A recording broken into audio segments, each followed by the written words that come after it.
2 महीने पहले ही बनी सड़क जमीन में धसी। ये घटना है मुंबई के चारकोप सेक्टर 8 की, जहां सड़क के जमीन में धंसने से ट्रक पलटी हुआ, जिससे रास्ता जाम हुआ। घटनास्थल पर पहुंचे मनसे विभाग अध्यक्ष दिनेश साल्वी ने कहा कि यह नगर निगम का भ्रष्टाचार है और बीएमसी अधिकारियों के खिलाफ कार्रवाई की मांग की।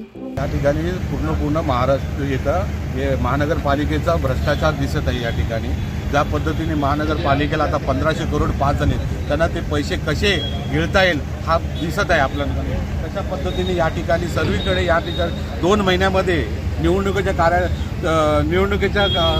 काळात या लोकांनी जो भ्रष्टाचार सुरू केलेला आहे, सर्वीकडे रस्त्याचे कामं एकाच वेळेला चालू केले।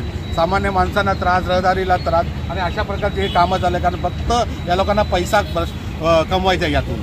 सरळ सरळ दिसते यांच्या महानगरपालिकेचे जे अधिकारी आहेत आणि सत्तेवरती बसले त्यांच्यावरती कारवाई झाली पाहिजे।